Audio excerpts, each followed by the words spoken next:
Johnny Mackay, or Lord Fascinator. I'm not sure which one of us is doing this project, potentially a combination of both. Fascinator started, well, I was in another band many years ago called Children Collide, and we toured around Australia. We had a top 5 record, and then I think the record we put out as I moved here was in the teens. Like, I remember us all being bummed out because we got like a record that was like charting and at like 14 or 15, I can't even remember. Like, it doesn't sound like such a big problem. That was a problem. Have you ever seen that Joy Division movie where they're all like backstage farting? That's the most honest like band moment I think I've ever seen, because that's what half of it ends up being. We butted heads a lot, and you know, it made it not fun sometimes. Sometimes you'd be on stage and it wouldn't be your 2 good mates up there, it'd be 2 people you just had a big fucking argument with, but you'd have like 800 people singing the words to your song. So it just was a weird juxtaposition that I think a lot of bands go through. The stakes were high. There were people involved. There were people whose careers were attached to it. Well, I'm here with Johnny and he's from Children Collide, who are nominated for the 2nd year now in the Best Rock category. I definitely didn't move here to try and make it. You know, I was already kind of doing all right. I moved here because I was frustrated. And then I came from the big banana to the big apple. I moved here, and within a few months I started dating this beautiful girl. She ended up being like a big model, like pretty cliche stuff. Band guy moves to New York, starts doing well. And I began my journey as Lord Fascinator.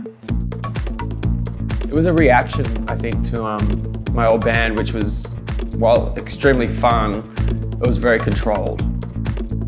But the truth is, if you think of the universe as a giant garbage bag with holes poked in it and they're the stars, I was in that garbage bag and then I poked my head out one of the holes.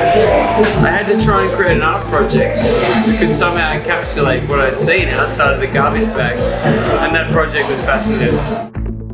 It's been the hardest and most amazing time of my life, and I think most people that move here would probably say that.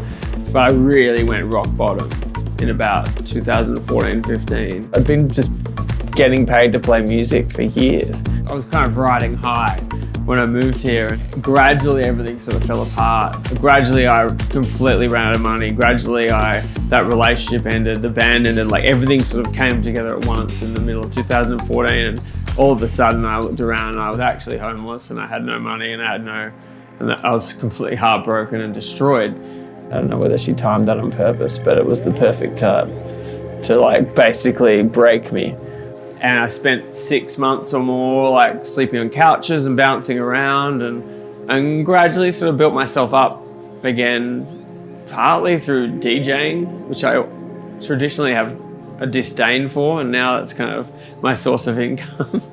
It shouldn't be as revered as it is. It's just playing other people's music, but there's definitely people that do it better than others. But with that came a lot of other influences, a lot of partying, a lot of drugs. Hi, Mum. And as a result, then mid-2015, I had like a full breakdown without realizing it. And people were like, oh, you're not really being yourself. And then I remember Skyping my best friend, Sophie, and her going, all right, I just booked you a one-way flight to Sydney tomorrow. You can get your own way back home.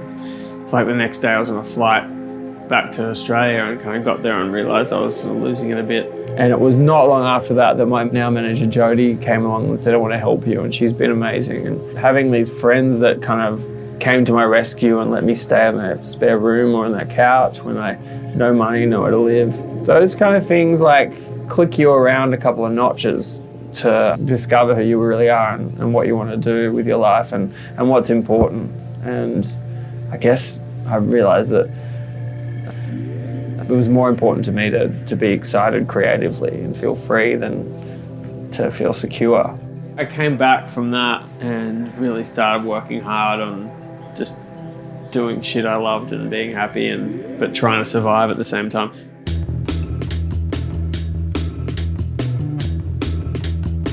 It was like this weird New York journey of nearly kind of being feeling like I was close to death, to then feeling pretty good about things. We're in the Fascinator suite hotel room that I designed.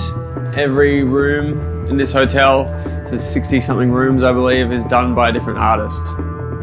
Couldn't really turn down the opportunity to live in a weird hotel in New York and do an art project, really. It's like, it sounds like something of the beat poet era.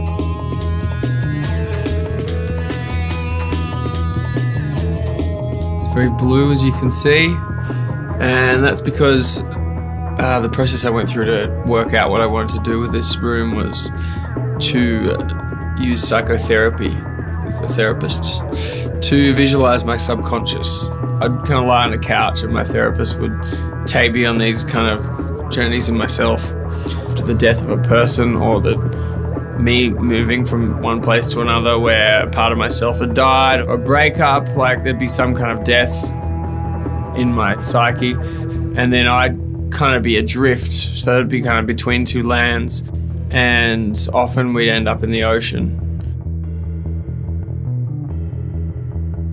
To be able to step back from your life for like an hour a week, and especially as an Australian, like be kind of indulgent and talk about yourself, talk about your feelings. I know I've just spent an hour talking about myself, but anyway, talk about your feelings to someone. Like it's kind of, I always walk out of there feeling so much lighter. Good thing about it is I'm doing it when there's nothing wrong with me. Well, nothing obvious wrong with me. And that's when I think it's really helpful, and it's kind of almost preventative because I get to clear things out once a week. But in Australia, people just think there's obviously something wrong with you if you're doing therapy. It's not like some positive thing you're doing for yourself. So people don't really talk about it in Australia at all. And the other thing about New York is there's a creative freedom here that I hadn't felt back home, where I could, I don't know, like make a hotel room or something. If I did it back home, I feel like people are like, who does he think he is, bloody wanker? Like, oh, he thinks he's a bloody hotel room designer now. Right. Yeah, I have my own theories on creativity. I think all humans have an innate desire to create. I think most of them get that out with 1, 2, 3 major creations in their life, which is kids or decking out a house or whatnot. Some of us, I think, maybe need to do it in smaller increments and much more often. And I think that's where I've landed. And I think doing it a lot and makes you kind of explore more and more and more and end up in more and more abstractions of that. That's how I explain it to myself. I don't know whether it's a curse though, because I'd probably be a lot more comfortable if I just had a normal job. All right, what do I say?